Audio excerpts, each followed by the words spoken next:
Oke, assalamualaikum warahmatullahi wabarakatuh. Oke, pertemuan kita pada siang hari ini. Waalaikumsalam. Oke, ini agak terlambat keluarnya PowerPoint-nya. Pertemuan kita pada siang hari ini adalah tentang listrik statis ya. Oke. PowerPoint ini saya buat tahun 2013 ya. Saya ikutkan lomba waktu itu di provinsi, alhamdulillah dapat juara 1. Cuma nanti ada beberapa yang tidak bisa tampil karena ada flash yang saya masukkan ke PowerPoint. Tapi saya tidak install master flashnya kebetulan ya di laptop ini. Oke, kita masuk di materi listrik statis. Di sini ada beberapa bahasan, yaitu tentang teori atom, muatan listrik, kemudian medan listrik, ya, kemudian tentang gaya kolom, elektroskop, dan aplikasi listrik statis dalam kehidupan sehari-hari. Oke, sebenarnya secara bahasa statis itu artinya diam. Ya, jadi listrik statis itu artinya listrik yang tidak mengalir atau listrik yang diam. Ya, kompetensi dasar yang ingin dicapai adalah menjelaskan konsep listrik statis dan gejalanya dalam kehidupan sehari-hari.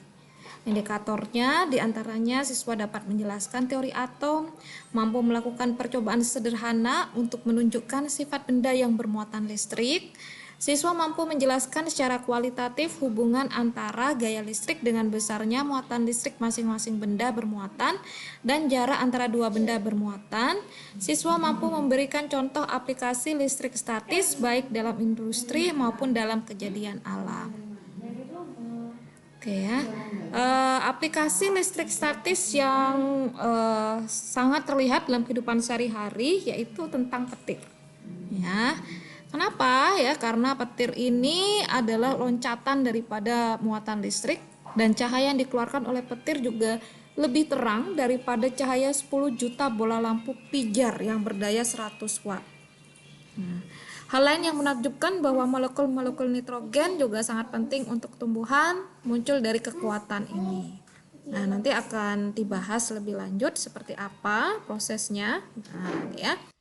Oke, jadi adanya perbedaan jumlah proton dan elektron dalam sebuah atom akan mengakibatkan atom bermuatan listrik. Nah, nanti bagaimana menentukan atom apakah bermuatan negatif, apakah bermuatan positif, itu tergantung pada jumlah elektronnya. Oke, setiap benda memiliki kecenderungan untuk berada dalam keadaan netral. Oleh karena itu, jika benda bermuatan, maka secara spontan dapat membebaskan muatannya sehingga dia akan melakukan loncatan muatan. Di antaranya yang kita kenal dengan istilah petir. Nah, oke ya. Nah, sekarang ini kita lihat proses terjadinya petir. Nah, sebelum terjadi petir, muatan listrik terbentuk di dalam awan ketika butiran-butiran air saling menggosok satu sama lain. Kemudian terjadi pemisahan muatan di dalam awan, kemudian bagian bawah awan menjadi bermuatan lebih negatif dibandingkan dengan tanah di bawah awan tersebut. Kemudian terjadilah sambaran petir dari awan ke tanah ketika muatan negatif atau elektron loncat dari bagian bawah awan ke titik tertinggi di atas tanah. Perhatikan ya, titik tertinggi di atas tanah. Jadi misalkan pada tanah tersebut yang tertinggi adalah gedung, maka gedung tersebut yang terkena sambaran petir. Ya, misalkan yang tertinggi di tempat tersebut adalah pohon, maka pohon tersebut terkena sambaran petir. Jika kemudian di tanah tersebut yang tertinggi adalah kalian, maka kalianlah yang akan tersambar petir. Makanya pernah kalian melihat manusia tersambar petir. Ya, jika seandainya di tempat tersebut tidak ada yang lebih tinggi. Oke, kita masuk ke teori atom. Ya, ada beberapa tokoh di sini. Ini hanya pendahuluan saja ya. Oke. Jadi yang pertama John Dalton. Sebenarnya kata atom ini pertama kali dicetuskan oleh Demokritos ya, yaitu dari kata a dan tomos. A artinya tidak, tomos artinya dibagi. Jadi secara bahasa atom adalah benda yang atau materi yang tidak dapat dibagi-bagi lagi. Jadi menurut karena Demokritos tidak bisa menjelaskan eksperimennya dan membuktikannya, maka tidak dimasukkan dalam teori atom. Yang pertama kali menjelaskan tentang model atom itu adalah John Dalton. Dia menggambarkannya seperti ini, bentuknya bulatan, ya. Oke, kemudian dikembangkan lagi kemudian oleh J.J. Thomson yang mengatakan seperti roti kismis. Kalian tahu roti kismis ya? Jadi di roti di atasnya kasih meses itu ya. Nah, itu kata si J.J. Thomson itu adalah atom. Jadi ada muatan dia di dalamnya, baik itu muatan positif dan muatan negatif yang tersebar merata. Nah, seperti ini ya, seperti roti kismis, model atom Thomson. Kemudian dikembangkan lagi yaitu model atom Rutherford. Ya, jadi di sini sudah ada kalau muatan positif itu adalah proton, muatan negatif itu adalah elektron ya. Nah, sekarang ini sebenarnya flashnya tapi tidak bisa terlihat karena saya tidak install. Kemudian kita dikembangkan lagi ya di sini oleh Bohr. Nah, yang ini juga sering kita pakai sampai saat ini ya. Jadi menurut si Bohr, ini atom terdiri dari kulit dan inti atom. Saya ulangi ya, atom terdiri dari kulit dan inti atom. Di bagian inti atom terdapat proton dan neutron. Saya ulangi, di dalam inti atom terdapat proton dan neutron. Proton bermuatan positif, neutron netral. Oke ya. Sementara di bagian kulit terdapat elektron yang bermuatan negatif. Saya ulangi ya. Atom terdiri dari inti dan kulit. Jadi ibaratnya kalau mungkin kalian ingat onde-onde ya, ada inti atau isinya dan ada kulitnya. Nah, kalau onde-onde kan isinya kacang hijau. Nah, tapi kalau atom isinya itu ada proton dan neutron. Proton P berarti muatannya positif. Neutron N berarti netral di dalam inti. Di bagian kulit terdapat elektron yang nanti mengelilingi inti. Elektron ini bermuatan negatif. Nah, sekarang pertanyaannya, di antara ketiga tersebut, yaitu proton, neutron, dan elektron, manakah yang mudah untuk loncat atau berpindah? Jawabannya adalah elektron. Mengapa? Karena elektron yang terletak pada lapisan paling luar, ya, atau di bagian kulit, sehingga mudah untuk berpindah. Oke, paham ya sampai di sini? Nah, ini gambarannya. Mungkin kalian sering melihat animasi seperti ini ya. Ini adalah animasi daripada atom. Jadi bulatan-bulatan kuning yang mengelilingi inti ini adalah elektron. Dan ini dia akan mudah sekali untuk berpindah.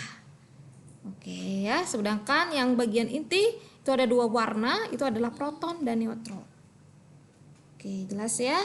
Nah, sekarang membahas tentang muatan listrik. Mungkin kalian sudah pernah membaca ya waktu SD ada muatan positif dan muatan negatif. Nah, bagaimana mendefinisikannya? Jadi mendefinisikannya berdasarkan jumlah elektronnya. Oke, semakin banyak elektronnya maka dia akan bermuatan negatif. Mengapa? Karena elektron adalah bermuatan negatif. Kalau dia kekurangan elektron, artinya jumlah protonnya lebih banyak daripada jumlah elektronnya, maka dia akan bermuatan positif. Kenapa? Karena dia kekurangan elektron. Tapi kalau jumlah elektronnya dan jumlah protonnya sama, maka atom tersebut bermuatan netral. Oke, nah caranya bagaimana supaya benda dapat dimuati listrik? Caranya diantaranya dengan cara menggosok. Nah ya, misalnya mungkin kalian pernah nyoba ya waktu SD, ya penggaris plastik digosokkan pada rambut, kemudian kok bisa menarik kertas. Nah ya, jadi itu adalah caranya dengan cara menggosok. Atau paling mudah kalau tidak bisa rambut, karena kadang tidak semua orang rambutnya bisa digunakan ya, karena kalau habis keramas itu rambutnya tidak bisa dipakai untuk proses pemindahan muatan listrik, muatan negatif, muatan elektronnya ya. Mengapa seperti itu? Ya karena dalam kondisi basah ya. Jadi lebih mudah mungkin beberapa siswa tahun kemarin menggunakan buku. Jadi digosokkan dalam bukunya yang tebal, penggarisnya kemudian didekatkan pada kertas potongan kecil-kecil, kalian bisa mencobanya di rumah, maka kertas tersebut akan tertarik. Nah, atau pada elektroskop kalian yang kalian sudah buat di rumah, ya kalian gosokkan di bagian atas kan tembaga, di bagian bawah ada aluminium foilnya. Kalian gosokkan penggaris tersebut pada kertas atau buku ya yang tebal, kemudian kalian letakkan di bagian atas, gerakkan ke atas ke bawah. Kalau aluminium foil di bagian bawahnya dia akan membuka dan menutup. Nah, berarti percobaan elektroskop kalian sukses. Nah, ternyata tidak semua elektron itu suka berpindah. Ada yang sukanya loncat, ada yang sukanya dia duduk antem ayem aja ya, seperti kalian. ya, laki dan perempuan ya. Ada yang laki sukanya keluyuran ya, jalan-jalan kemana, tapi ada yang sukanya duduk diam di tempat duduknya ya. Nah, sama dengan elektron. Kalau tadi ya, jika penggaris digosokkan dengan rambut, maka yang terjadi elektron pada rambut akan berpindah ke plastik. Saya ulangi, kalau penggaris plastik digosokkan pada rambut, maka elektron pada rambut akan pindah ke penggaris, sehingga penggaris menjadi bermuatan negatif. Mengapa? Karena kelebihan elektron, dapat tambahan elektron dari si rambut. Nah, berbeda halnya dengan kaca. Jika kaca digosokkan dengan sutra, maka yang berpindah adalah elektron si kaca, berpindah ke sutra, sehingga kaca kekurangan elektron dan bermuatan positif. Ya, jadi khusus kaca dia spesial. Ya, kaca yang digosok dengan sutra dia akan bermuatan positif. Mengapa? Karena elektron kaca pindah ke sutra sehingga kaca kekurangan elektron. Nah, ini adalah contoh daripada elektroskop. Nah, oke ya. Nah, prinsipnya kalau muatannya sama dia akan tolak menolak. Kalau muatannya berlainan dia akan tarik menarik. Nah, sekarang kita lihat. Kalau misalkan ini adalah bagian atas elektroskop yang kalian buat, didekatkan dengan penggaris plastik yang tadi udah digosok, maka yang bagian atas tertarik adalah muatan negatif, ya, karena yang berlawanan tarik menarik. Sehingga di bagian kaki yang tersisa muatan positif. Begitu pula sebaliknya, kalau yang didekatkan adalah muatan negatif, maka yang tertarik ke atas adalah muatan positif dan yang di bawah tinggal muatan negatifnya, ya. Oke, nah sekarang kita lihat contohnya ya.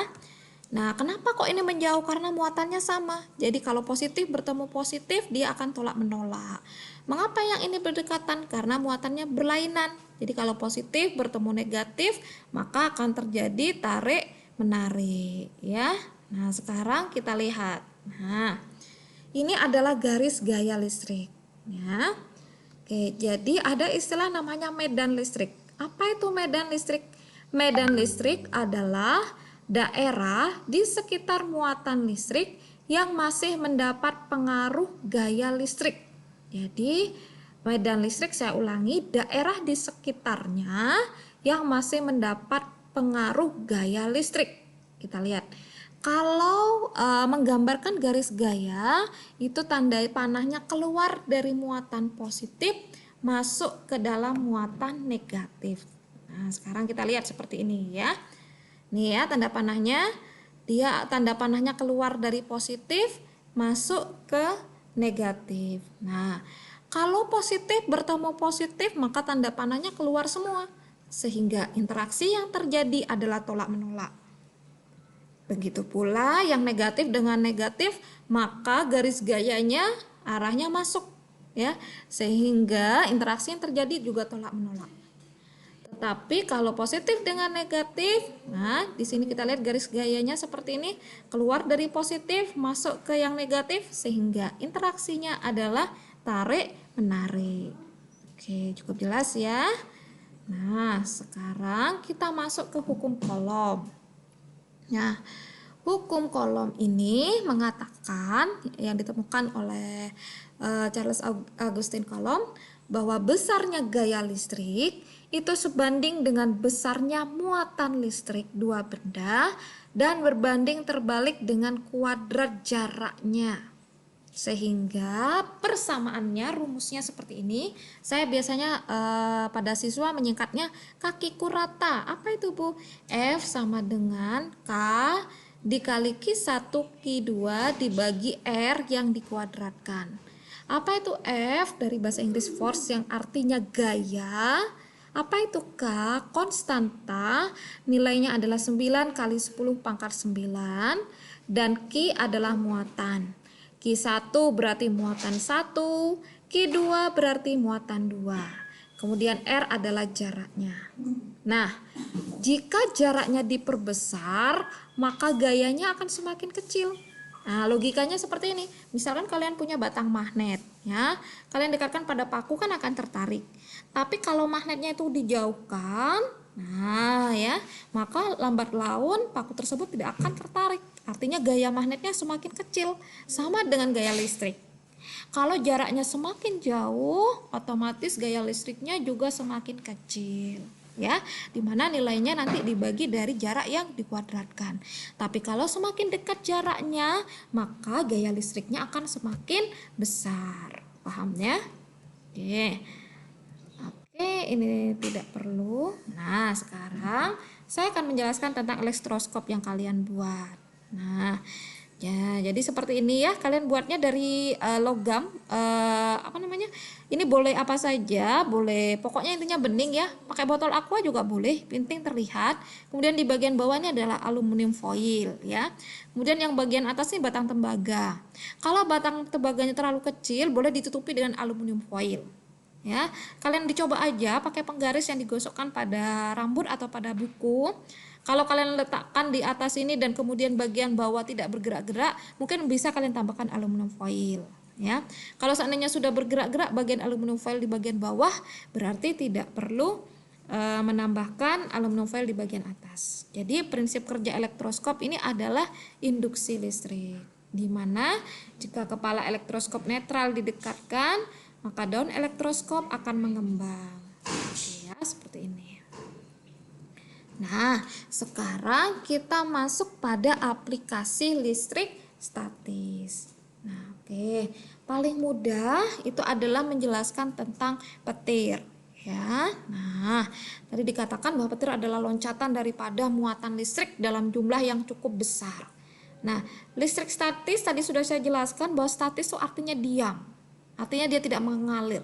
Ya, artinya dia tidak terus berjalan mengalir, tidak ya. Nanti beda sama listrik dinamis yang akan kita jelaskan di bab selanjutnya. Jadi kalau kalian lihat petir, apakah dia akan terjadi terus-menerus? Kan tidak mungkin ya. Pernah kalian melihat suatu tempat gitu ya, ada petir terus setiap menit, setiap jam? Kan tidak. Hanya ketika pas ada loncatan itu petir terjadi, setelah itu kan selesai. Nah, seperti itu ya, maksudnya dari listrik statis. Nah, biasanya dia akan menyambar tempat yang tertinggi ya di suatu tanah. Nah, itu kenapa pada gedung-gedung tinggi mereka sebagai antisipasinya memberikan penangkal petir. Nah, penangkal petir ini bentuknya logam runcing di atas ya. Nanti seandainya si petir tersebut menyambar dari penangkal petir tersebut, maka petir tersebut akan menuju ke ground atau bumi. Jadi itu kenapa ada istilahnya digroundkan. Jadi biasanya kalau bahasanya anak teknik, ground itu artinya adalah bumi. Mengapa kok dialirkan ke bumi? Karena bumi ini bisa menampung muatan listrik yang sangat besar ya, sehingga itu kenapa dialirkan ke dalam bumi ya.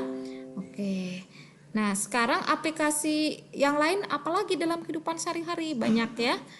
Misalnya mesin fotokopi, terus mungkin kalau kalian selain tadi menggosokkan penggaris pada pada rambut atau pada pada buku, pada kain wol ya. Mungkin kalau kalian pernah lihat ada movie yang ada in party terus pingin balonnya menempel di atas, sebenarnya balon tersebut bisa kalian gosokkan pada rambut, nanti kalian lepas nanti itu bisa menempel di tembok bagian atau di atap ya. Oke, silakan kalau mau dicoba ya, tapi terkadang tidak semua rambut bisa ya. Tahun kemarin kan kalian nggak ada tatap muka ya. Kalau ada tatap muka kadang dicoba ya rambutnya anak putra satu-satu. Ada yang kalau tebel gitu mudah sekali ya, dia cuma digosokin dikit gitu, tahu-tahu kertas tuh sudah tertarik. Tapi ada yang digosokkan berulang kali, kertas tidak mau menarik ya. Jadi tergantung karakteristik daripada rambutnya. Oke, sampai di sini silakan kalau mau ada pertanyaan, karena materi kita selesai. Saya mau berikan tanya jawab. Oke, Helmi dan Selvi ada yang mau ditanyakan? Oke, nggak ada ya. Kita mulai sesi tanya jawab dari apa yang sudah saya jelaskan. Yang bisa langsung dinyalakan mikrofonnya. Oke, pertanyaan yang pertama. Oke, nah, daerah di mana sebuah muatan listrik masih mendapat pengaruh gaya listrik disebut apa? Nah, ini ada pilihannya. Apakah A, daya listrik, B, potensial listrik, C, C. Gaya gerak listrik ataukah D. Medan listrik? Yuk. Daerah di mana sebuah muatan listrik masih mendapat pengaruh gaya listrik disebut apa? Oke, silakan. Helmi atau Selfie yang bisa menjawab, dibunyikan mikrofonnya. Daerah di sekitar muatan listrik yang masih mendapatkan pengaruh disebut apa? Oke, silakan. Bisa menjawab Helmi atau Selfie? Oke.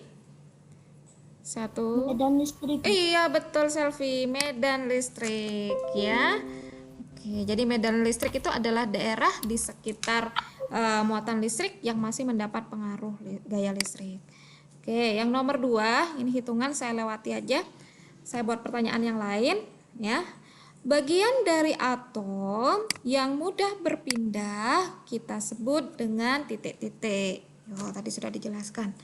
Bagian dari atom yang mudah sekali berpindah atau loncat, maka kita sebut dengan apa?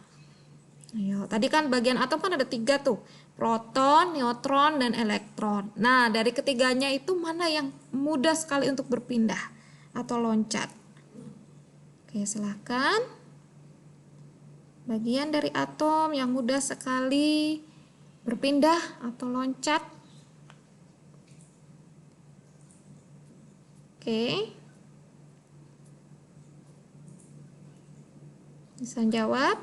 Bagian dari atom yang mudah sekali untuk berpindah. Jadi pilihannya apakah proton, apakah neutron, ataukah elektron? Elektron, Bu. Iya, betul, elektron. Selfie terus. Ya, Almi nggak mau jawab. Ya, oke, saya lanjutkan pertanyaan yang ketiga. Nah, kaca. Nah, sekarang kaca ya. Yang digosokkan kain sutra akan bermuatan positif. Hal ini terjadi karena, saya ulang lagi, kaca yang digosokkan kain sutra akan bermuatan positif. Hal ini terjadi karena titik-titik. A. Elektron berpindah dari kain sutra ke kaca. B. Elektron berpindah dari kaca ke kain sutra. C. Proton berpindah dari kain sutra ke kaca. Apakah D. Proton berpindah dari kaca ke kain sutra? Silakan. Ini pertanyaan terakhir. Apakah A, B, C, atau D? B, Bu. Elektron berpindah dari kaca ke kain sutra. Selfie mendengarkan ya, tepuk tangan, aplaus buat Selfie ya. Oke, sebenarnya dari sini kita udah bisa kasih clue ya. Jawabannya kalau yang berpindah itu pasti elektron. Jadi jawaban C dan D jelas salah karena proton tidak berpindah. Proton terikat kuat di bagian inti atom, tidak bisa berpindah. Yang berpindah adalah elektron. Nah, sekarang pilihannya antara A dan B. Karena dia positif berarti kekurangan elektron. Nah, berarti elektronnya si kaca berpindah. Betul sekali, jawabannya yang B. Oke, silakan. Sampai di sini ada pertanyaan sebelum saya akhiri meeting kita siang hari ini. Oke, tidak ada ya. Kalau tidak ada, saya akhiri pertemuan kita hari ini. Materinya sudah selesai untuk listrik statis. Mohon maaf apabila ada salah kalimat. Wabillahi taufiq walhidayah. Assalamualaikum warahmatullahi wabarakatuh.